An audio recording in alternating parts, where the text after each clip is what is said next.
Hi, hello everyone. எக்கனாமிக்ஸ்ல நம்ம இன்னைக்கு பார்க்க போற topic planning commission of India. இந்தியாவின் திட்டக்குழு. இவங்களோட மேஜர் ரோல் என்ன அப்படின்னா, இவங்க ஒரு பிளான போட்டு குடுப்பாங்க. என்ன மாரி பிளான் அப்படின்னா, பொருளாதாரத்துல பின்தங்கி இருக்கிற நம்மளோட நாட முன்னேறி கொண்டு வரதுக்கு என்னென்னலாம் பண்ணணும் அப்படிங்கிற மாதிரி ஒரு பிளான் போட்டு குடுப்பாங்க. இத சென்ட்ரல் கவர்ன்மென்ட்டும், ஸ்டேட் கவர்ன்மென்ட்டும் எக்ஸிக்யூட் பண்ணுவாங்க. ஸோ இவங்களோட மேஜர் ரோலான பிளான். பிளான்னா என்ன? அதுல என்னென்ன டைப்ஸ்லாம் இருக்கு? பிளானிங் கமிஷனுக்கு முன்னோடியா நெறைய பிளான ஒவ்வொருத்தரும் வகுத்திருக்காங்க. அத பத்தி எல்லாத்தையும் நம்ம டீட்டெயிலா பார்த்துட்டு, பிளானிங் கமிஷன்னா என்ன அப்படிங்கிறதையும் பார்த்தா, இந்த கிளாஸ் ஃபுல்லா நமக்கு ஃபுல் ஃபிளெட்ஜ்டா முடிஞ்சிரும். இப்ப வாங்க நம்ம டாபிக் உள்ள போகலாம். ஃபர்ஸ்ட் நம்ம பார்க்க போறது பிளானிங். திட்டமிடல். திட்டமிடல்னா என்ன? இதுக்கு நான் ஒரு எக்ஸாம்பிள் சொல்லிட்டு, அதுக்கப்புறம் இங்க இருக்கிறத நான் சொல்றேன். இப்ப ஃபார் எக்ஸாம்பிள், நம்மளே வந்து என்ன பண்றோம், இப்ப எக்ஸாம்க்கு பிரிப்பேர் பண்றோம். நம்மளோட அல்டிமேட் டார்கெட் என்ன? அந்த எக்ஸாம கிளியர் பண்ணணும் அப்படிங்கிறது தான். ஸோ ஏற்கனவே நம்ம நிர்ணயம் பண்ணிட்டோம். இந்த எக்ஸாம நம்ம படிச்சு கிளியர் பண்ணணும் அப்படின்னு சொல்லிட்டு. அப்படி நம்ம நிர்ணயிச்ச அந்த கோல எப்படி நம்ம செயல்படுத்தணும் அப்படிங்கிற அந்த வழிமுறைய நம்ம ஒரு பேப்பர்ல என்ன பண்றோம்? Daily task, weekly task, monthly டாஸ்க்ன்னு சொல்லி நம்ம ஒரு மேப் மாரி கிரியேட் பண்றோம். ஸோ அத பேஸ் பண்ணி நம்மளோட ப்ராக்ரஸ கொண்டு போறோம். இதுதான் என்னது பிளானிங், திட்டமிடல் அப்படிங்கிறது. இது நம்மளோட அந்த சின்ன லெவல்ல நம்ம போடக்கூடிய பிளான். இதே நம்ம கண்ட்ரி லெவல்ல எடுத்துக்கிட்டோம் அப்படின்னா, பின்தங்கியுள்ள நம்மளோட நாட முன்னேற்றத்துக்கு கொண்டு வரணும். அதுக்கு என்ன பண்ணுவாங்க? நம்ம இந்த மாதிரி இடத்த அடைஞ்சுட்டோம் அப்படின்னா, நம்ம கண்ட்ரிங்கிறது நல்ல லெவல்ல ரீச் ஆயிரும் அப்படிங்கிறத ஏற்கனவே டிட்டர்மைன் பண்ணிருவாங்க. நம்மளோட பொருளாதார கொள்கைகள் என்னென்ன அப்படிங்கிறத ஏற்கனவே அவங்க வரையறுத்து வச்சுருவாங்க. அப்படி அவங்க டிட்டர்மைன் பண்ண அந்த எக்கனாமிக் அப்ஜெக்டிவ நம்ம ரீச் பண்றதுக்கு என்னென்ன ப்ராக்ரஸ் பண்ணணும் அப்படிங்கிறத தான் என்ன பண்ணுவாங்க, ஒரு மேப் மாரி கிரியேட் பண்ணுவாங்க. அப்படி கிரியேட் பண்ற அந்த மேப் தான் என்னது? பிளானிங், திட்டமிடல். இந்த குறிப்பிட்ட காலத்துக்குள்ள அந்த திட்டத்த நம்ம அடையணும் அப்படிங்கிற மாதிரி அவங்க ஒரு பிளானிங் போடுவாங்க. இதுதான் திட்டமிடல் அப்படிங்கிறது. இந்த திட்டமிடல பத்தி நம்மளோட புக்ஸ்ல 2 பேர் சொன்ன டெஃபினிஷன் குடுத்திருக்காங்க. யாரெல்லாம்னா ராபின்ஸ், இன்னொன்னு டால்டன். ராபின்ஸ் இவர் என்ன சொல்றாரு அப்படின்னா, பிரைவேட் ஆக்டிவிட்டீஸ் அதாவது தனியார் நிறுவனங்கள் இருக்காங்கல்ல, அவங்க பண்ணக்கூடிய புரொடக்ஷன் அண்ட் எக்ஸ்சேஞ்ச் உற்பத்தி மற்றும் வழங்கல் இந்த மாதிரி ஆக்டிவிட்டீஸ் எல்லாம் கண்ட்ரோல் பண்றது தான் என்னது எக்கனாமிக் பிளானிங் அப்படின்னு ராபின்ஸ் சொல்றாரு. டால்டன் என்ன சொல்றாரு அப்படின்னா, பொருளாதார திட்டமிடல் அப்படிங்கிறது நமக்குன்னு ஒரு இலக்குகள வச்சிருப்போம். அந்த இலக்குகள அடையறதுக்கு நம்ம நிதானமா சிந்தித்து, இருக்கக்கூடிய அந்த ரிசோர்ஸஸ் வளங்கள எல்லாத்தையும் பயன்படுத்தி அத எப்படி நம்ம வழி நடத்தி கொண்டு போணும் அப்படிங்கிறத பத்தி சொல்றது தான் பொருளாதார திட்டமிடல் அப்படிங்கிறது. ஸோ சிம்பிளா சொல்லணும்னா, நம்மளோட கோல ரீச் பண்றதுக்கு நம்ம பொறுமையா சிந்திச்சு இருக்கக்கூடிய அந்த ரிசோர்ஸஸ் எல்லாத்தையும் நம்ம கரெக்ட்டா யூட்டிலைஸ் பண்ணோம் அப்படின்னா, நம்மளோட பொருளாதார அப்ஜெக்டிவ ஈஸியா ரீச் பண்ணிறலாம் அப்படிங்கிறது தான் இவர் சொல்றாரு. இதுதான் எக்கனாமிக் பிளானிங் அப்படின்னு டால்டன் சொல்றாரு. நெக்ஸ்ட் பிளானிங்கோட டைப்ஸ். என்னென்ன டைப்ஸ் அப்படிங்கிறத நம்ம பார்க்கலாம். நெக்ஸ்ட் ஸ்லைட்ல நான் தமிழ்ல குடுத்திருக்கேன். First democratic versus totalism. இது 2யுமே கம்பேர் பண்ணி நம்மளோட புக்ல குடுத்திருப்பாங்க. அடுத்து சென்ட்ரலைஸ்ட் வெர்சஸ் டீசென்ட்ரலைஸ்ட். இது எல்லாமே இந்த கன்டென்ட் எல்லாமே எங்க இருக்கு அப்படின்னா, நம்மளோட 12th எக்கனாமிக்ஸ்ல டெவலப்மென்ட் அப்படின்னு ஒரு சாப்டர் இருக்கும். அதுக்கு கீழ தான் இந்த கன்டென்ட் எல்லாமே இருக்கு. ஸோ ஒன்ஸ் இந்த கிளாஸ் முடிஞ்சதுக்கு அப்புறம் நீங்க அத ரீட் பண்ணிக்கிட்டீங்க அப்படின்னா, உங்களுக்கு தெளிவா புரிஞ்சிரும். ஓகே. நம்ம இது ஃபுல்லா ரீட் பண்ண வேண்டாம். அடுத்து ஒண்ணொண்ணா நம்ம டீட்டெயிலாவே பார்த்துரலாம். ஃபர்ஸ்ட் நம்ம பார்க்க போறது டெமோக்ராட்டிக் வெர்சஸ் டோட்டாலிட்டேரியன். அதாவது மக்களாட்சி, சர்வாதிகாரம். இது 2க்குமான டிஃபரன்ஸ் என்னங்க தான் பார்க்க போறோம். இப்ப டெமோக்ரசி அப்டின்னா, இப்ப நம்ம ஒரு பிளான் போடுறோம் அப்டின்னா, எக்ஸிக்யூட் பண்ற நம்ம பிளான் போடுற ஒவ்வொரு ஸ்டெப்லயும் பீப்பிள் அப்டிங்கிறவங்க இன்வால்வ் ஆயிருப்பாங்க. அவங்கள மனசுல வச்சுக்கிட்டு தான் என்ன பண்ணுவாங்க, பிளான் அப்டிங்கிறத பிரிப்பேர் பண்ணுவாங்க. இப்ப ஃபார் எக்ஸாம்பிள் பிளானிங் கமிஷன் ஒரு பிளான் பிரிப்பேர் பண்றாங்க அப்படின்னா, அத அப்படியே அவங்க எக்ஸிக்யூட் பண்ண மாட்டாங்க. பார்லிமென்ட் என்ன பண்ணுவாங்க, அத அக்செப்ட் பண்ணலாம், ரிஜெக்ட் பண்ணலாம், மாடிஃபை பண்ணலாம், என்ன வேணாலும் பண்ணலாம். ஸோ மக்கள் ஆட்சிங்கிறது இதானே. என்ன சொல்றாங்களோ அத அப்படியே நம்ம பண்றது கிடையாது. நம்ம மக்களுக்கு ஏத்த மாதிரி, மக்கள் விருப்பத்துக்கு ஏத்த மாதிரி தான் என்ன பண்ணுவாங்க, பிளான் அப்படிங்கிறத கொண்டு போய் எக்ஸிக்யூட் பண்ணுவாங்க. இதுதான் என்னது டெமோக்ரசி அப்படிங்கிறது. டோட்டாலிட்டரிசம் அதாவது சர்வ அதிகாரம் அப்படின்னா என்னன்னா, ஒரு பிளான் என்ன பண்ணணும் அப்படிங்கிறத அவங்க சொல்லிருவாங்க. கண்டிப்பா நம்ம அத எக்ஸிக்யூட் பண்ணி தான் ஆகணும். நமக்கு அது பிடிக்குதோ, பிடிக்கலையோ, ஒத்து போதோ, ஒத்து போகலையோ அவங்க சொல்லிட்டாங்க அப்படின்னா, நம்ம கட்டாயமா அத ஃபாலோ பண்ணி தான் ஆகணும். இதுதான் சர்வாதிகார திட்டமிடல் அப்படிங்கிறது. ஸோ டெமோக்ரஸிக்கும், டோட்டாலிட்டரினிசம்க்கு என்ன டிஃபரன்ஸ்ன்னு உங்களுக்கு புரிஞ்சிருக்கும்.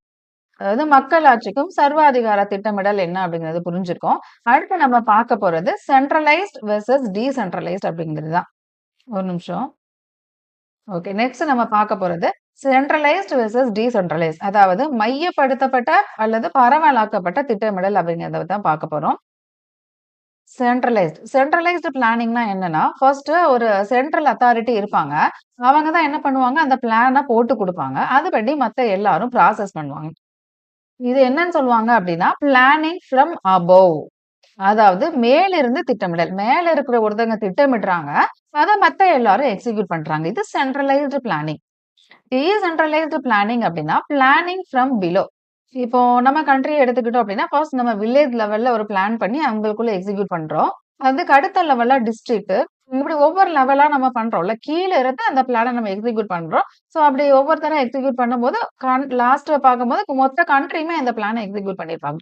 ஸோ இதுதான் என்னது பிளானிங் ஃப்ரம் பிலோ. இது டீசென்ட்ரலைஸ்டு பிளானிங். பரவலாக்கப்பட்ட திட்டமிடல் அப்படின்னு சொல்லுவாங்க.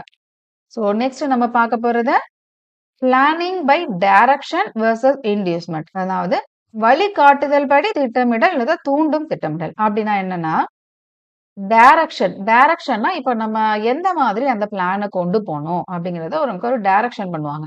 சோ அது மாதிரி நம்ம அத வழிநடத்தி நம்ம அப்படியே ஃபாலோ பண்ணுவோம். இதுதான் என்னது பிளானிங் பை டைரக்ஷன் அப்படிங்கிறது. இன்டியூஸ்மென்ட் அப்படின்னா அவங்க நம்மள தூண்டுவாங்க இந்த பிளான எக்ஸிக்யூட் பண்றதுக்கு. இப்ப ஃபார் எக்ஸாம்பிள் நமக்கு இப்ப இந்த மாதிரி நீங்க ஒரு தொழில் ஆரம்பிச்சு நல்லபடியா கொண்டு போனீங்கன்னா, அதுக்கு மானியம் நாங்க வழங்குவோம் அப்படின்னு சொன்னாங்கன்னா, நெறைய பேர் முன் வந்து அந்த தொழில பண்றதுக்கு வாய்ப்பு இருக்கு. அப்ப இந்த இடத்துல அவங்க என்ன பண்றாங்க? இன்டியூஸ் பண்றாங்க, தூண்டுறாங்க. நம்ம அந்த செயல செய்றதுக்கு. சோ இதுதான் இதுக்கான டிஃபரன்ஸ்.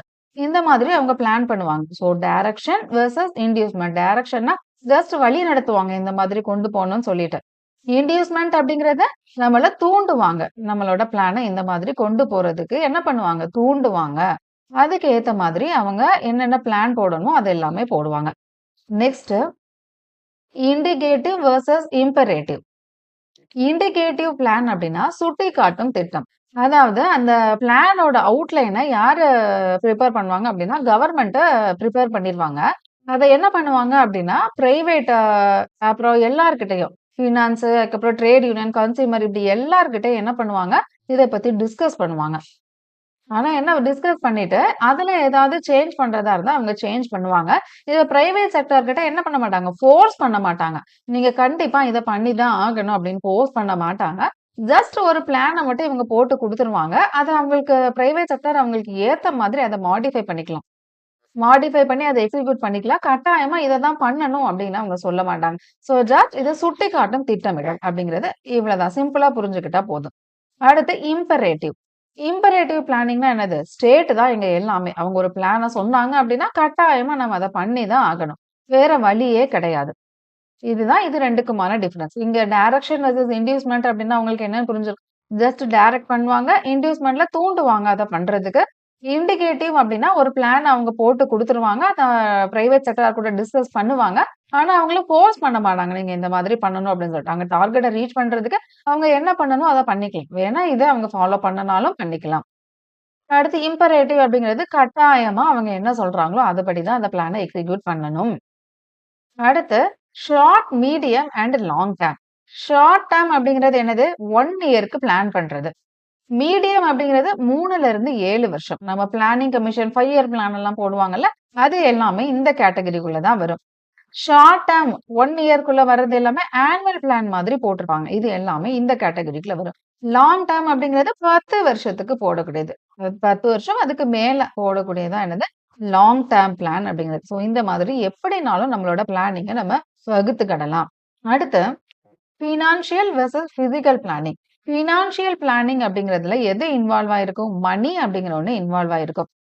பிசிக்கல் அப்படிங்கிறதுல மணி எதுவுமே இன்வால்வ் ஆயிருக்காது. நம்மளோட ரிசோர்ஸஸ் ஆன மெட்டீரியல், மிஷினரி அந்த மாதிரி ரிசோர்ஸஸ் வளங்கள் மட்டுமே அந்த பிளான்ல எக்ஸிக்யூட் ஆயிருக்கும். இப்ப ஃபார் எக்ஸாம்பிள் நமக்கு கவர்மெண்ட்ல இருந்து பெண்களுக்கு மாசம் மாசம் ரூ. 1000 குடுக்காங்கல்ல.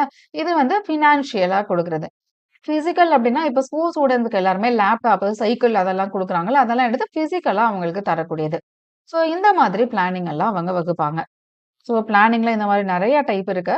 அடுத்து functional versus structural planning. Functional அப்டின்னா, நம்ம ஏற்கனவே இருக்கக்கூடிய நம்மளோட வளங்கள், அதாவது எக்கனாமிக்கலா நம்மகிட்ட இருக்கக்கூடிய என்ன ஸ்ட்ரக்சர் இருக்கோ, அதை மாறாம அப்படியே ஒரு பிளான் போடுறது தான் என்னது ஃபங்ஷனல் பிளானிங். ஸ்ட்ரக்சரல் பிளானிங் அப்டின்னா, நம்ம இருக்கக்கூடிய அந்த என்விரான்மென்ட்ட சேஞ்ச் பண்ணி, ஏதாவது அதுல மாற்றங்கள் கொண்டு வந்து, அத பேஸ் பண்ணி நம்ம ஒரு பிளான எக்ஸிக்யூட் பண்ணோம் அப்டின்னா, அது ஸ்ட்ரக்சரல் பிளானிங். புரியும்னு நெனைக்கிறேன். எந்தவித இருக்கக்கூடிய என்விரான்மென்ட்ட, ரிசோர்ஸஸ வச்சு எந்தவித சேஞ்சஸும் இல்லாம இருக்கிறதையே கொஞ்சம் மாடிஃபை பண்ணி பண்ணா அது ஃபங்ஷனல். ஸ்ட்ரக்சரல் அப்டின்னா, அந்த ஸ்ட்ரக்சர நம்ம என்ன பண்றோம்? கொஞ்சம் மாற்றி அமைக்கிறோம். அது மாற்றி அமைக்கிறதுனால, நம்ம அந்த பிளான எப்படி கொண்டு போறோம், எக்ஸிக்யூட் பண்ண போறோம் அப்படிங்கிறத பேஸ் பண்ணி பண்ணோம் அப்படின்னா, அது ஸ்ட்ரக்சரல் பிளானிங் அப்படிங்கிறது. அதாவது கட்டமைப்பு திட்டமிடல். அடுத்து last comprehensive versus partial planning. Comprehensive planning அப்படின்னா, மொத்த எக்கனாமி அதாவது கண்ட்ரி ஃபுல்லா இருக்கக்கூடிய மேஜர் இஷ்யூஸ பத்தி எடுத்து ஒரு பிளான் போடுறது அதுங்கூட காம்ப்ரிஹென்சிவ் பிளானிங். பார்ஷியல் பிளானிங் அப்படின்னா, குறிப்பிட்ட ஒரு செக்டார மட்டும், ஏதாவது ஒரு துறைய மட்டும் எடுத்து, அதுக்கு பிளான் போடுறது அப்படிங்கிறது பார்ஷியல் பிளானிங். இப்ப 5 இயர் பிளான் அப்படிலாம் என்னது? மொத்தமா காம்ப்ரிஹென்சிவ். மொத்த கண்ட்ரியுமே இது எப்படி முன்னேறி கொண்டு வரணும் அப்படிங்கிறதுக்கான பிளான் போடுவாங்க. பார்ஷியல் பிளானிங் அப்படிங்கிறது ஏதாவது ஒரு செக்டார். இப்ப அக்ரிகல்ச்சர் செக்டார் அந்த மாரி எடுத்துக்கணும். அத மட்டும் முன்னேறி கொண்டு போறதுக்கு என்ன பண்ணணும் அப்படிங்கிற திட்டமிடுறது தான் பார்ஷியல் பிளானிங் அப்படிங்கிறது. பிளானிங் திட்டமிடல்னா என்ன? அதோட டைப்ஸ் என்ன? அப்படிங்கிறத பத்தி எல்லாமே நம்ம டீட்டெயிலா பார்த்துட்டோம். இப்ப எக்கனாமிக் பிளானிங் பொருளாதார திட்டமிடல மொத எந்த கண்ட்ரி எக்ஸிக்யூட் பண்ணாங்க அப்படின்னு பார்த்தீங்கன்னா, சோவியத் யூனியன். அதாவது இப்ப நம்ம சொல்லக்கூடிய ரஷ்யா. எந்த இயர்ல? 1928. இந்த பீரியட்ல தான் அவங்க எக்கனாமிக் பிளானிங் பொருளாதார திட்டமிடல் அப்படிங்கிற கான்செப்ட்ட மொத கொண்டு வந்து எக்ஸிக்யூட் பண்ணாங்க. அது மூலமா தான் அவங்களோட கண்ட்ரி அப்படிங்கிறது இப்ப வல்லரசு நாடா மாறியிருக்கு. ஸோ இத பேஸ் பண்ணி மத்த கண்ட்ரியும் பொருளாதார திட்டமிடல் அப்படிங்கிறத பண்ணாங்க. பட் இது மட்டுமே அதுக்கு காரணம் கிடையாது. அவங்க பொருளாதார திட்டமிடல் அப்படிங்கிறத அ எப்ப வந்து நம்ம கட்டாயமா கொண்டு வரணும் அப்படின்னு சொல்லி அவங்க நெனச்சாங்க அப்படின்னா, அது ஒரு 2 சிச்சுவேஷன்ல. ஃபர்ஸ்ட் சிச்சுவேஷன் எப்போ அப்படின்னா, இந்த கிரேட் டிப்ரஷன் சொல்லுவாங்கல்ல, பொருளாதார பெருமந்தம் ஏற்பட்டிருக்கும் அமெரிக்கால. எந்த வருஷம்? 1930ல. ஸோ அந்த டைம்ல தான் அவங்க ரியலைஸ் பண்ணாங்க. நம்மளும் ரஷ்யா மாதிரி இந்த பொருளாதார திட்டமிடல பண்ணோம்னா மட்டும் தான் நம்மளோட கண்ட்ரிய இந்த நிலைமையிலருந்து மீட்டு நல்ல நிலைமைக்கு கொண்டு வரணும் அப்படின்னு அவங்க நெனச்சாங்க. இது அ அமெரிக்கால நடந்த ஒரு சிச்சுவேஷன். அதே மாதிரி வேர்ல்ட் வார் 2 2வது உலகப் போர் டைம்ல நெறைய பொருளாதாரத்துல வீழ்ச்சி அடைஞ்சிருப்பாங்க நெறைய கண்ட்ரீஸ். ஸோ அதுலருந்து நம்ம வெளிய வரணும் அப்படின்னா, இந்த பொருளாதார திட்டமிடல் அப்படிங்கிறது அவசியம் அப்படிங்கிறத தெரிஞ்சுக்கிட்டாங்க. இந்த 2 சிச்சுவேஷனுக்கு அப்புறம் தான் எக்கனாமிக் பிளானிங் பொருளாதார திட்டமிடலோட அவசியத்த எல்லாரும் தெரிஞ்சுக்கிட்டாங்க. இதுக்கப்புறம் தான் எல்லாரும் தீவிரமா அந்த பிளானிங்க பண்ண ஆரம்பிச்சாங்க. ஸோ நம்ம இப்ப பார்க்க வேண்டியது நம்மளோட இந்தியா. இந்தியால எப்படி பிளானிங் ஒவ்வொருத்தரா பண்ணாங்க? அது எப்படி இப்ப பிளானிங் கமிஷன் அளவுக்கு முன்னேறி வந்திருக்கு அப்படிங்கிறத அடுத்து நம்ம பார்க்க போறோம். ஃபர்ஸ்ட் விஸ்வேஸ்வரய்யா பிளான் அப்படின்னு சொல்லிட்டு 1934ல இவர் தான் யாரு? நம்மளோட father of Indian economic planning. அதாவது இந்திய பொருளாதார திட்டமிடலின் தந்தை அப்படின்னு இவர சொல்லுவாங்க. யார? விஸ்வேஸ்வரய்யாவ. இவர் தான் ஃபர்ஸ்ட் நம்மளோட கண்ட்ரில எந்த மாதிரி எக்கனாமிக் பிளானிங் பொருளாதார திட்டமிடல் கொண்டு போணும் அப்படிங்கிறத வரையறுத்து சொன்னது யாரு அப்படின்னா விஸ்வேஸ்வரய்யா தான். எந்த இதுல சொல்லியிருப்பாரு அப்படின்னா, அவரோட book planned economy of India அப்படிங்கிற ஒரு புக் எழுதியிருப்பாரு. அதுல தான் இவர் நம்மளோட கண்ட்ரில பொருளாதாரம் எந்த மாதிரி கொண்டு போணும், திட்டமிட்டு கொண்டு போணும் அப்படிங்கிறத அவர் வரையறுத்து சொல்லியிருப்பாரு. அதாவது இந்தியாவின் திட்டமிடப்பட்ட திட்டமிடப்பட்ட பொருளாதாரம் அப்படிங்கிற புக் எழுதியிருப்பாரு. எந்த இயர்ல அப்படின்னு பார்த்தீங்கன்னா, 1934ல. ஸோ இந்த புக்கும் முக்கியம். அந்த இயரும் ரொம்ப முக்கியம். அவரு எந்த மாதிரி எழுதியிருப்பாரு அப்படின்னா, 10 இயர் பிளான் 10 வருஷத்துக்கான திட்டம் எப்படி தீட்டணும் அப்படிங்கிறத பத்தி தான் அவர் எழுதியிருப்பாரு. அவரோட பிளானிங் அப்படிங்கிறது எத பேஸ் பண்ணி இருக்கும் அப்படின்னா, டெமோக்ராட்டிக் கேபிட்டலிசம். அதாவது ஜனநாயகம் சார்ந்ததாவும் இருக்கும், முதலாளித்துவம் சார்ந்ததாகவும் இருக்கும். அத பேஸ் பண்ணி தான் இவரோட பிளானிங் எல்லாம் இருக்கணும் அப்படின்னு சொல்லியிருப்பாரு. இந்த டெமோக்ராட்டிக் கேபிட்டலிசம் அப்படிங்கிறத யார் ஃபாலோ பண்றாங்க அப்படின்னா, யுஎஸ்ஏ கண்ட்ரீஸ். அவங்கள பார்த்து தான் இவரு இன்ஸ்பயர் ஆகி நம்மளும் அதே மாரி ஃபாலோ பண்ணணும் அப்படின்னு சொல்லியிருப்பாரு. இதுதான் விஸ்வேஸ்வரய்யாவோட பிளான். ஸோ இதுல நீங்க ஞாபகம் வச்சுக்க வேண்டியது எந்த இயர் அப்படிங்கிறத, அவரோட புக்க எத்தன வருஷம் பிளான் அவர் பண்ணாரு? 10 இயர் பிளான். அவரோட பிளானிங் அப்படிங்கிறது எத பேஸ் பண்ணி இருக்கு? டெமோக்ராட்டிக் கேபிட்டலிசம், ஜனநாயக முதலாளித்துவம் அப்படிங்கிறது. இதுதான் விஸ்வேஸ்வரய்யாவோட பிளானு. நெக்ஸ்ட் இதுல நீங்க ஞாபகம் வச்சுக்க வேண்டியது என்னலாம் அப்படின்னா, இயரு, புக்கு, எத்தன வருஷம் பிளானு, எந்த ஒரு பிளான் அப்படிங்கிறத எத பேஸ் பண்ணி இருக்கு? டெமோக்ராட்டிக் கேபிட்டலிசம், ஜனநாயக முதலாளித்துவம். இதுதான் நீங்க ஞாபகம் வச்சுக்க வேண்டிய பாயிண்ட்ஸு. நெக்ஸ்ட் நம்ம பார்க்க போறது ஜவஹர்லால் நேரு பிளான். இது எந்த இயர் அப்படின்னா 1938. அதுல இருந்து 4 வருஷம் கழிச்சு. சுபாஷ் சந்திர போஸ் தான் என்னது நேஷனல் பிளானிங் கமிஷன் அப்படின்னு சொல்லி ஒண்ணு ஆரம்பிச்சிருப்பாரு. யாருக்கு அது சேர்மனா போட்டிருப்பாரு? நேரு தான் அதோட சேர்மனா இருந்திருப்பாரு. ஆனா இந்த செகண்ட் வேர்ல்டு வார் டைம் அதுக்கப்புறம் நிறைய அந்த பொலிட்டிக்கல் ஸ்டெபிலிட்டி எல்லாம் இல்லாத காரணத்தினால இதை என்ன பண்ண முடியாது, அவங்களால இதை செயல்படுத்த முடியாமலே போயிடும் இந்த பிளான. ஆனா இந்த நேஷனல் பிளானிங் கமிஷன் அப்படிங்கிறது ரொம்ப இம்பார்ட்டன்ட். ஏன்னா இதுதான் பின்னாடி பிளானிங் கமிஷன் வர்றதுக்கு மூல காரணமா இருந்திருக்கு. சோ நீங்க இந்த பிளானிங் நேஷனல் பிளானிங் கமிஷன் ஆரம்பிச்சது யாரு? சுபாஷ் சந்திர போஸ்.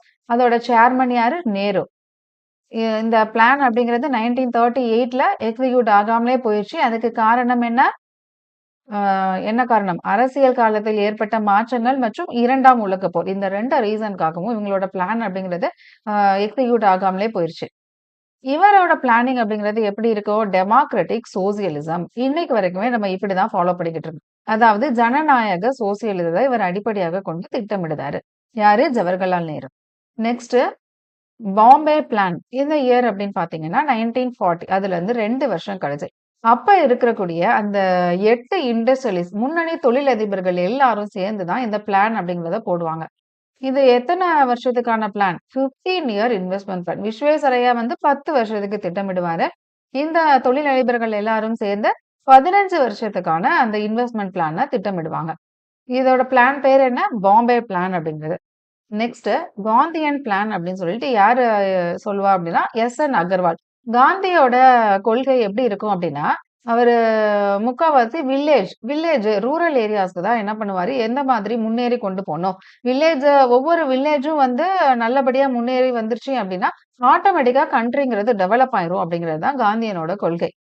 சோ அத பேஸ் பண்ணி தான் இவர் பிளான் பண்ணியிருப்பாரு. யாரு? அகர்வால் அப்படிங்கிற. அதனால தான் இதுக்கு காந்தியன் பிளான் அப்படின்னு பேர் வச்சிருக்காங்க. இவர் எதெல்லாம் ஃபோக்கஸ் பண்றாரு அப்படின்னா, அக்ரிகல்ச்சர் அண்ட் ரூரல் எக்கனாமி. ஏன்னா நம்மளோட காந்தியும் இதே தானே சொல்றாரு. வேளாண்மை, அதுக்கப்புறம் கிராமிய பொருளாதாரம் இது 2யும் முன்னேற்றத்திற்கான திட்டமிடல தான் இவரு வகுக்கிறாரு. யாரு? S N. Agarwal. Next people's plan. 1945ல எம்.என். ராய் அவங்க தான் இத டிராஃப்ட் பண்ணாங்க. எம்.என். ராய்னா யாருன்னு உங்களுக்கு நல்லாவே தெரியும். நம்மளோட இந்தியால கம்யூனிஸ்ட் பார்ட்டி அப்படிங்கிறத கொண்டு வந்தது இவர்தான்.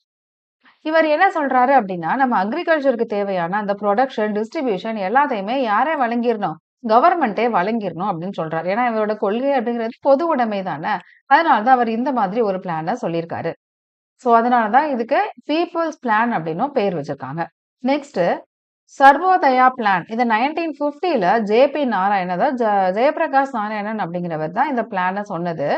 இத எத பேஸ் பண்ணி இவர் சொல்லியிருப்பாரு அப்படின்னா, காந்தியன் பிளான் அதனால இன்ஸ்பயர் பண்ணியும், வினோபா பாவே இவங்க 2 பேரோட இன்ஸ்பிரேஷனால தான் இவர் இந்த பிளான் அப்படிங்கிறத கொண்டு வந்திருப்பாரு. இந்த திட்டமிடல் அவர் என்ன சொல்லியிருப்பாரு? எத மெயினா ஃபோக்கஸ் பண்ணியிருப்பாரு அப்படின்னா, அக்ரிகல்ச்சர் விவசாயம் மட்டும் இல்லாம, சிறு தொழில் அப்புறம் குடிசை தொழில் இது எல்லாமே சேர்ந்து தான் இவரு இதோட திட்டமிடலோட நோக்கமா சொல்லியிருப்பாரு. சோ இந்த 2க்கும் டிஃபரன்ஸ் என்ன? அகர்வால் வந்து எதற்கு மட்டும் தான் இம்பார்ட்டன்ஸ் குடுத்திருப்பாரு? அக்ரிகல்ச்சருக்கு, அதுக்கப்புறம் ரூரல் எக்கனாமிக்கு. இவர் வந்து agriculture plus cottage industries and small industries அதாவது சிறு தொழில்கள், குடிசை தொழில்களுக்கும் இம்பார்ட்டன்ஸ் குடுத்திருப்பாரு. சோ இந்த 2யும் இப்படி கம்பேர் பண்ணி நம்ம படிச்சுக்கணும். சோ இதோட அந்த பிளானிங் எல்லாமே முடிஞ்சிருச்சு. நெக்ஸ்ட் நம்ம பார்க்க போறது நேஷனல் பிளானிங் கமிட்டி. இது நம்ம ஆல்ரெடி பார்த்தோம்ல 1938ல நேஷனல் பிளானிங் கமிட்டி 2மே ஒண்ணு தான். இது யாரு? சுபாஷ் சந்திர போஸ் அவர்தான் இத கொண்டு வந்தது. யார் இதோட சேர்மன்? ஜவஹர்லால் நேரு. இதோட அப்ஜெக்டிவ் என்ன? நம்ம பொருளாதார வளர்ச்சிக்கான ஒரு திட்டத்த உருவாக்குறது தான் இவங்களோட குறிக்கோள். சோ இதோட ரிப்போர்ட்ட 1938ல ஆரம்பிச்ச அந்த ரிப்போர்ட்ட என்னென்னலாம் நம்மளோட பிளான் அப்படின்னு ஒரு திட்டமிடல் போட்டு ரிப்போர்ட்ட சப்மிட் பண்ணது எப்போ? 1949. சோ இப்போ ஒரு திட்டமிடல நம்மளோட எக்கனாமிக் இந்தியாவோட பொருளாதார வகையில எப்படி முன்னேறி கொண்டு போகணும் அப்படிங்கிறதுக்கான ஒரு திட்டத்த இவங்க ரெடி பண்ணிட்டாங்க. சோ இந்த திட்டத்த எக்ஸிக்யூட் பண்றதுக்கு ஒருத்தங்க தேவை. அதுக்கு தான் என்னது பிளானிங் கமிஷன் அப்படிங்கிறத ஒண்ணு அமைக்கலாம் அப்படின்னு முடிவு பண்றாங்க. ஸோ இப்பதான் பிளானிங் கமிஷன் அப்படிங்கிற ஒரு ரோல் ப்ளே ஆகுது. இனி நம்ம பார்க்க போறது எல்லாமே பிளானிங் கமிஷன பத்தி தான். ஸோ பிளானிங் கமிஷன் எதுக்காக, எப்படி கொண்டு வந்தாங்க அப்படிங்கிறது உங்களுக்கு தெளிவா புரிஞ்சிருக்கும். இப்ப பிளானிங் கமிஷனோட வேலை என்ன? பிளானிங் கமிஷன்ங்கிறது என்னது? கவர்மெண்ட்ட இந்த சாரி இப்போ இவங்க தயாரிச்ச ஒரு பாடி. அவங்களோட வேலை என்ன? நம்மளோட கண்ட்ரிய பொருளாதார வகையில முன்னேறி கொண்டு போணும். அதுக்கு அவங்க ஃபார்முலேட் பண்ண ஒரு வகையான பிளான் அப்படிங்கிறது தான் என்னது? 5 இயர் பிளான் அப்படிங்கிறது. இந்த 5 ஆண்டு திட்டத்த பத்தி நம்ம டீட்டெயிலா அடுத்த கிளாஸ்ல பார்க்கலாம். இப்ப ஜஸ்ட் நீங்க தெரிஞ்சுக்க வேண்டியது இந்த திட்டக்குழுவோட வேலை என்ன? நம்மளோட கண்ட்ரிய பொருளாதார லெவல்ல முன்னேறி கொண்டு போறதுக்கு ஒரு பிளான ஃபார்முலேட் பண்றாங்க. அதுல ஒண்ணு தான் இந்த 5 இயர் பிளான் அப்படிங்கிறது. இது 5 வருஷத்துக்கு ஒருக்க இத எக்ஸிக்யூட் பண்ணுவாங்க.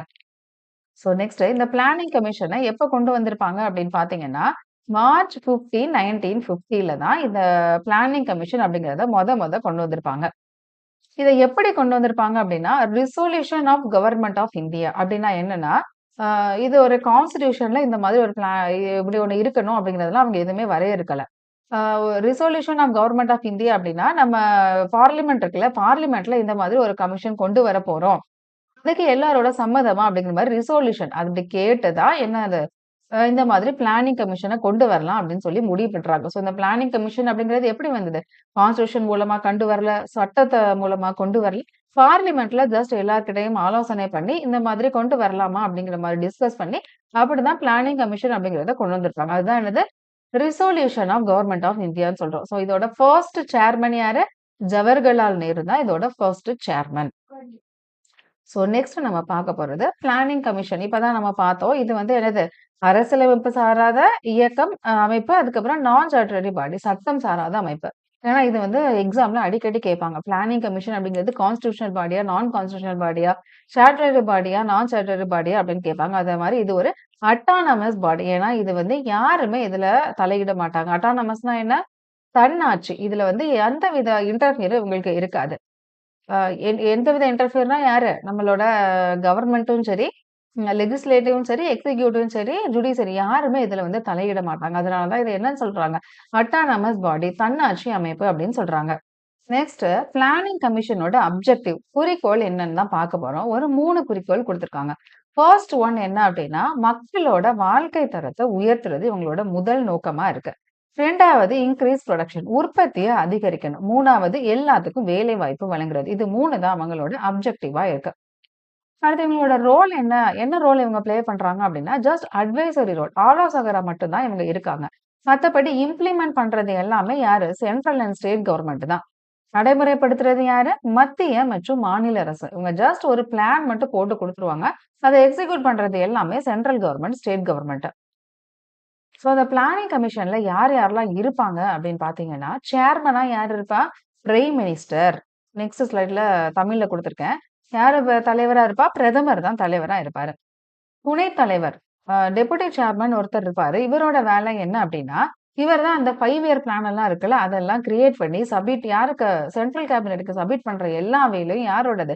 Deputy chairman. இந்த சேர்மன் அப்படிங்கிறவங்க ஜஸ்ட் அந்த மீட்டிங்க மட்டும் கண்டக்ட் பண்ணி அத வழிநடத்தி கொண்டு போறவரு. மத்தபடி இந்த டெபுட்டி சேர்மன் தான் ஃபுல் அண்ட் ஃபுல் இந்த பிளான் எல்லாம் போட்டு டிராஃப்ட் பண்ணி அத சப்மிட் பண்ற எல்லாத்தையுமே இந்த டெபுட்டி சேர்மன் தான் பார்த்துப்பாரு. எக்ஸ் ஆஃபிசோ மெம்பர்ஸ் அப்படின்னா யாரு? பதவி வழி உறுப்பினர்கள். பதவி வழி உறுப்பினர்கள் அந்த இம்பார்ட்டன்ட் மினிஸ்டர்ஸ்லாம் இருப்பாங்கல்ல. நிதி அமைச்சர், அப்புறம் திட்டமிடல் அமைச்சர் இவங்க எல்லாம் தான் இந்த எக்ஸ் ஆஃபிசோ மெம்பர்ஸ். அடுத்து பார்ட் டைம் மெம்பர்ஸா ஒரு சில மினிஸ்டர்ஸ் இருப்பாங்க.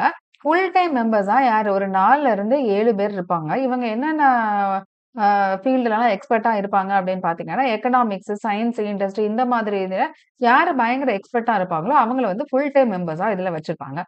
அப்புறம் மெம்பர் செக்ரட்டரின்னு ஒரு போஸ்ட் இருக்கு. அதுல மோஸ்ட்லி யூசுவலா யார் இருப்பாங்க அப்படின்னு, சீனியர் ஐஏஎஸ் ஆஃபீசர் தான் இருப்பாங்க. இப்ப தமிழ்ல பார்த்தோம் அப்படின்னா, பதவி வழி உறுப்பினர்களா யார் இருப்பாங்க? நிதி அமைச்சர், இப்ப திட்டமிடல் அமைச்சர் அப்படிங்கிறது. பகுதி நேர உறுப்பினர்களா வேறு ஒரு சில மத்திய அமைச்சர்கள்லாம் இருப்பாங்க. முழு நேர உறுப்பினர்களா யாரு? இந்த பொருளாதாரம், அறிவியல், தொழில் மற்றும் பொது நிர்வாகத்துல பயங்கர எக்ஸ்பர்ட்டா இருப்பாங்கல்ல, அதுல இருக்கக்கூடியவங்க முழு நேர உறுப்பினர்களா இருப்பாங்க. உறுப்பினர் செயலாளரா யார் இருப்பாங்க? ஒரு மூத்த ஐஏஎஸ் அதிகாரி பொதுவா ஒருத்தவங்கள வச்சிருப்பாங்க. இதுல நீங்க நோட் பண்ண வேண்டிய பாயிண்ட் என்ன அப்படின்னா, பிளானிங் கமிஷன்ல எந்த ஒரு ரெப்ரசன்டேட்டிவும் ஸ்டேட் கவர்ன்மென்ட்ல இருந்து இருக்க மாட்டாங்க. இது முழுக்க முழுக்க ஒரு சென்ட்ரல் பாடி. இதே தான் நான் இங்க தமிழ்லயும் குடுத்துருக்கேன். மாநில அரசுல இருந்து எந்த ஒரு பிரதிநிதிகளும் இருக்க மாட்டாங்க. இது முழுக்க முழுக்க ஒரு மத்திய அமைப்பு. இப்ப பிளானிங் கமிஷனோட ஃபங்ஷன் என்ன அப்படிங்கிறத பார்க்கலாம். ஃபர்ஸ்ட் ஒன் என்ன அப்படின்னா, 5 இயர் பிளான் 5 ஆண்டு திட்டங்கள இவங்க தான் வகுத்து குடுக்குறாங்க. அடுத்து நம்மளோட ரிசோர்ஸஸ் வளங்கள் என்னென்னலாம் இருக்கு, அத எப்படி நம்ம யூஸ் பண்ணலாம் அப்படிங்கிற மாரி எல்லாத்தையும் இவங்க தான் அனலைஸ் பண்றாங்க. அடுத்து நம்மளோட வளர்ச்சி திட்டங்களுக்கு எதுக்கு முன்னுரை கொடுக்கணும், எத அப்புறமா எக்ஸிக்யூட் பண்ணலாம் அப்படிங்கிற மாதிரி எல்லா திட்டமிடலையும் இவங்க தான் குடுக்குறாங்க. அடுத்து பிளான். இவங்க பிளான் போட்டு குடுக்குறாங்க. அத எக்ஸிக்யூட் பண்றாங்க. அது எந்த மாதிரி போய்க்கிட்டு இருக்கு அப்படிங்கிறதையும் இவங்க தான் மானிட்டர் பண்றாங்க. அடுத்து எக்கனாமிக் அட்வைஸ். பொருளாதாரத்துல எந்தெந்த மாரி கொண்டு போணும் அப்படிங்கிற மாரி எல்லா அட்வைஸும் இவங்க தான் குடுக்குறாங்க. அடுத்து புதுசா ஏதாவது ஒருத்தங்க கண்டுபிடிச்சாலும், அத புதுசு புதுசா ஆராய்ச்சி பண்ணி கண்டுபிடிப்பாங்கல்ல, அத என்கரேஜ் பண்றதும் பிளானிங் கமிஷன் தான். அதுக்கப்புறம் விளிம்பு நிலையில இருக்க அந்த குழுக்கள், அதாவது யாரையாவது ஒருத்தங்க தனிப்பட்ட முறையில ஒதுக்கி வச்சுட்டாங்க அப்படின்னா, அவங்களுக்கான முன்னுரிமையை கொண்டு போறது எப்படி அப்படிங்கிறதையும் இந்த பிளானிங் கமிஷன் தான் பாத்துக்கிறாங்க. அடுத்து இவங்க போடுற ஒவ்வொரு பிளான்லயும் யாரு பப்ளிக்க பங்களிக்க வைக்கிறதுக்கான எல்லா விதத்திலயும் இவங்க என்கரேஜ் பண்றாங்க. இது எல்லாமே பிளானிங் கமிஷனோட ஃபங்ஷன்ஸ். நெக்ஸ்ட் பிளானிங் கமிஷன்ல ஒரு 3 ஆர்கன் இருக்கு. என்னலாம் அப்படின்னா, general division, subject division, administrative division. அதாவது பொது பிரிவு, பொருள் பிரிவு, நிர்வாக பிரிவு அப்படின்னு ஒரு 3 பிரிவு இருக்கு. இந்த பொது பிரிவு அப்படிங்கிறது ஃபுல் அண்ட் ஃபுல் அந்த மொத்த எக்கனாமியும், பொருளாதாரத்தையும் தொடர்பான பணிகளை எல்லாத்தையும் பார்த்துக்க வேண்டியது இந்த பொது பிரிவோட பொறுப்பு. பொருள் பிரிவோட பொறுப்பு என்ன அப்படின்னா, ஏதாவது ஒரே ஒரு செக்டார மட்டும் எடுத்துக்கிடுவாங்க. For example food industry, agriculture industry அந்த மாரி இருந்துச்சுன்னா, அந்த தனிப்பட்ட அந்த துறைய மட்டும் எடுத்து அதுல ஃபோக்கஸ் பண்றது தான் என்னது சப்ஜெக்ட் டிவிஷன் பொருள் பிரிவு. அடுத்து நிர்வாகம் சம்பந்தமான எல்லா பணியையும் பார்த்துக்கிறதோட வேலை யாரு? நிர்வாக பிரிவோட வேலை. இந்த 3 ஆர்கன் போக இன்னும் 2 ஆர்கன் இருக்கு. அது என்னலாம் அப்படின்னா, இவங்க 2 பேருமே பிளானிங் கமிஷனோட சேர்ந்து தான் ஒர்க் பண்ணுவாங்க. யாரு? ஒண்ணு நேஷனல் பிளானிங் கவுன்சில். இன்னொன்னு நேஷனல் டெவலப்மெண்ட் கவுன்சில். ஒருத்தங்க பிளானிங், இன்னொருத்தவங்க டெவலப்மெண்ட். இப்ப இந்த பிளானிங் கவுன்சில் என்ன பண்றாங்க அப்படின்னா, எப்போ இத கொண்டு வந்திருப்பாங்க? இந்த 4த் இயர் பிளான்ல 1965ல தான் நேஷனல் பிளானிங் கவுன்சில் அப்படிங்கிறத கொண்டு வந்திருப்பாங்க. இதுல யார் யாரெல்லாம் இருப்பாங்க அப்படின்னா, சயன்ஸ், இன்ஜினியரிங், எக்கனாமிக்ஸ் அதாவது அறிவியல், பொறியியல், பொருளாதாரத்துல வல்லுனர்கள் இருப்பாங்கல்ல, அவங்கலாம் தான் இந்த நேஷனல் பிளானிங் கவுன்சில்ல இருப்பாங்க. இவங்களோட ரோல் என்ன அப்படின்னா, எந்தெந்த ஏரியால என்னென்ன தேவை அப்படிங்கிறத ஸ்டடி பண்ணி அந்த டேட்டாவ பிளானிங் கமிஷனுக்கு குடுக்குறது தான் இவங்களோட வேலை. இங்க பார்த்தீங்கன்னா தெரியும். Needs of each areas and give the data to planning commission. அதாவது இப்போ ஃபார் எக்ஸாம்பிள் இப்போ ஃபுட் இண்டஸ்ட்ரின்னு எடுத்துக்கோங்க. அந்த ஏரியால என்னென்ன தேவை அப்படிங்கிறத எல்லாத்த டேட்டாவையும் கலெக்ட் பண்ணி இவங்க பிளானிங் கமிஷன் கிட்ட குடுப்பாங்க. பிளானிங் கமிஷன் அத பேஸ் பண்ணி ஒரு பிளான எக்ஸிக்யூட் பண்ணுவாங்க. பிளான எக்ஸிக்யூட் பண்ண மாட்டாங்க. பிளான போடுவாங்க. Next national development council. இது எப்ப கொண்டு வந்தாங்க அப்படின்னு பார்த்தீங்கன்னா, ஆகஸ்ட் 6, 1952ல. இதோட சேர்பர்சன் யாரா இருப்பாங்க? Prime minister. நம்ம பிளானிங் கமிஷனோட சேர்பர்சனும் பிரைம் மினிஸ்டர் தான். இங்க நேஷனல் டெவலப்மெண்ட் கவுன்சிலோட சேர்பர்சனும் பிரைம் மினிஸ்டர் தான். இதோட செக்ரட்டரியும் எப்படி பிளானிங் கமிஷன்ல யாரு செக்ரட்டரியா இருக்காங்களோ, அவங்கள தான் இங்கேயும் செக்ரட்டரியா வச்சிருக்காங்க. இதுல நீங்க யார் யாரெல்லாம் இருப்பாங்க அப்படின்னு பார்த்தீங்கன்னா, பிரைம் மினிஸ்டர் இருப்பாங்க. அப்புறம் சென்ட்ரல் மினிஸ்டர் இருப்பாங்க. இதுல நீங்க நோட் பண்ண வேண்டியது இதுதான். நம்ம அங்க என்ன பார்த்தோம்? பிளானிங் கமிஷன்ல ஸ்டேட்ல இருந்து யாருமே ரெப்ரசென்ட் பண்ண மாட்டாங்கன்ட்டு. பட் இங்க நேஷனல் டெவலப்மெண்ட் கவுன்சில்ல எல்லா ஸ்டேட்ல இருக்கிற சீஃப் மினிஸ்டர், அப்புறம் யூனியன் பிரதேசங்களை யார் அட்மினிஸ்ட்ரேட் பண்ணிட்டு இருக்காங்களோ, ஒருவேளை சீஃப் மினிஸ்டரா இருந்தா சீஃப் மினிஸ்டர், இல்ல கவர்னரா இருந்தா கவர்னர். அவங்களும் இதுல இருப்பாங்க. அப்புறம் பிளானிங் கமிஷன்ல இருக்கக்கூடிய மெம்பர்ஸும் இதுல இருப்பாங்க. இப்ப நேஷனல் டெவலப்மெண்ட் கவுன்சில நீங்க நோட் பண்ண வேண்டியது, அதுல சீஃப் மினிஸ்டர் ஸ்டேட்ல இருக்கக்கூடிய சீஃப் மினிஸ்டர் இருக்க மாட்டாங்க. இங்க இருப்பாங்க. இதுதான் நம்ம நேஷனல் டெவலப்மெண்ட் கவுன்சில நோட் பண்ண வேண்டியது. நெக்ஸ்ட் நம்ம பார்க்க போறது இதுதான். 5 இயர் பிளான ஃபார்முலேட் பண்ணி குடுக்குறது யாரு? Planning commission. பட் அத ரிவ்யூ பண்ணி அப்ரூவ் பண்ணது யாரு? National development council. இப்போ உங்களுக்கு தெளிவா புரிஞ்சிருக்கும். பிளானிங் கமிஷன்னா என்ன? அதோட ரோல் என்ன? அதோட ஆர்கன்ஸ் என்னென்ன? அது கூட யாரெல்லாம் சேர்ந்து ஒர்க் பண்றா? National development council, national planning council அப்படின்னு 2 பேரும் சேர்ந்து தான் பிளானிங் கமிஷன் கூட ஒர்க் பண்றாங்க. அவங்களோட ரோல் என்ன? அதுல யார் யாரெல்லாம் இருப்பாங்க? இப்படி எல்லாமே டீட்டெயிலா பார்த்தாச்சு. இந்த ஃப்ளோ சார்ட் அப்படிங்கிறது நம்மளோட புக்ல எந்த புக்ல குடுத்துருக்காங்க அப்படின்னா, 12த் பாலிட்டில டெவலப்மெண்ட் அப்படிங்கிற ஒரு லெசன் இருக்கும். அதுல தான் இத குடுத்துருக்காங்க. அததான் நான் இங்கேயும் குடுத்துருக்கேன். நான் முன்னாடி பார்த்தோம்ல, அதே தான் இங்கேயும் இருக்கும். ஜஸ்ட் இத ரீட் பண்ணி பார்த்துக்கோங்க. நெக்ஸ்ட் நம்ம பார்க்க போறது இதோட லிமிட்டேஷன். பிளானிங் கமிஷனோட லிமிட்டேஷன் என்னென்ன அப்படின்னு பார்த்தீங்கன்னா, ஃபர்ஸ்ட் வந்து இவங்களோட பிளானிங் எப்படி இருக்கு? சென்ட்ரலைஸ்டு பிளானிங்கா இருக்கு. அதாவது இவங்க ஒரு பிளான் போட்டு குடுத்துடுறாங்க. அது எல்லா ரீஜியனுக்கும் செட் ஆகுதா அப்படின்னு பார்த்தா, கண்டிப்பா எல்லா டைம்லயும் இருக்காது. ஒவ்வொரு ரீஜியனுக்கும் அது ஒவ்வொரு ஏரியாவுக்கும் அது கரெக்ட்டா இருக்கலாம். இன்னொரு ஏரியாவுக்கு அது பொருத்தம் இல்லாததா இருக்கலாம். பட் இவங்க போடுற பிளான் அப்படிங்கிறது எல்லாத்துக்கும் காமனா இருக்கு. அதாவது ஒன் சைஸ் ஃபிட்ஸ் ஆல் அப்படிங்கிற அப்ரோச்ச இவங்க ஃபாலோ பண்றாங்க. அப்படி இருக்காதுல்ல. எல்லா சைஸும் எல்லாத்துக்கும் ஃபிட் ஆகாது. ஸோ அதே மாதிரி தான் இவங்க போடுற பிளான் அப்படிங்கிறது எல்லாத்துக்கும் ஃபிட் ஆகாது. செகண்ட் லிமிட்டேஷனா எத சொல்லியிருக்காங்க அப்படின்னா, வீக் ஸ்டேட் என்கேஜ்மென்ட். நம்ம அங்க பார்த்தோம். இங்க வந்து முழுக்க முழுக்க இது ஒரு மத்திய அமைப்பு. ஸ்டேட் கவர்ன்மெண்ட்லேருந்து யாருமே ரெப்ரசன்ட் பண்ண மாட்டாங்கன்னு சொல்லிட்டு. ஸோ இது ஒரு லிமிட்டேஷனா இவங்க குடுத்துருக்காங்க. அடுத்து எஃபெக்டிவ் மானிட்டரிங் அண்ட் எவாலுஷன். இவங்க கண்காணிக்கிறதுலயும், மதிப்பீடு பண்றதுலயும் ரொம்பவே இன்எஃபெக்டிவா இருக்கிறாங்க. அடுத்து லேண்ட் ரிஃபார்ம் இஷ்யூஸ். நில சீர்திருத்த பிரச்சனைகள் நெறைய இருக்கு. அத எதையுமே இவங்களால சார்ட் அவுட் பண்ண முடியல.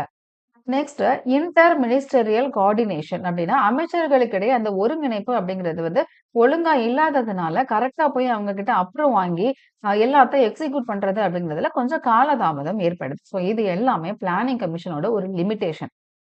ஸோ இப்படியெல்லாம் கரெக்ட்டா பிளானிங் கமிஷன் ஒவ்வொரு வேலையா பார்த்துக்கிட்டு இருந்த சமயத்துல, இப்ப கரெக்ட்டா என்ன பண்றாங்க, பிளானிங் கமிஷன் அப்படிங்கிறத ஆகஸ்ட் 13, 2014ல பிளானிங் கமிஷன் அப்படிங்கிறத மொத்தமா டிசால்வ் பண்ணிடுறாங்க. ஸோ அதுக்கு பதிலா நித்தி ஆயோக் அப்படிங்கிறத ஜனவரி 1, 2015ல கொண்டு வர்றாங்க. ஸோ பிளானிங் கமிஷன் அப்படிங்கிற அத்தியாயம் இதோட முடிவடையுது. நமக்கும் இதோட இந்த கிளாஸும் முடிவடையுது. ஸோ நெக்ஸ்ட் கிளாஸ்ல நம்ம இந்த ஃபார்முலேட் பண்ணாங்கல்ல 5 இயர் பிளான் அப்படிங்கிறதையும் ஒரு தனி வீடியோல பார்ப்போம். அடுத்து நித்தி ஆயோக் அப்படிங்கிறத பத்தியும் தனியா அடுத்த வீடியோல நம்ம பார்ப்போம். ஸோ உங்களுக்கு இந்த வீடியோல தெளிவா பிளானிங் கமிஷன் பத்தி ஒரு ஐடியா கிடைச்சிருக்கும். இதுக்கான சோர்ஸ் அப்படிங்கிறது 12th எக்கனாமிக்ஸ்ல அப்புறம் 12th பாலிட்டி 2லயுமே இருக்கு. நீங்க ரெஃபர் பண்ணிக்கோங்க. ஸோ இந்த கிளாஸ் எப்படி இருந்துச்சு அப்படிங்கிறத மறக்காம கமெண்ட் பண்ணுங்க. உங்களோட ஃப்ரெண்ட்ஸுக்கு ஷேர் பண்ணுங்க. சப்ஸ்கிரைப் பண்ணிக்கோங்க. Thank you.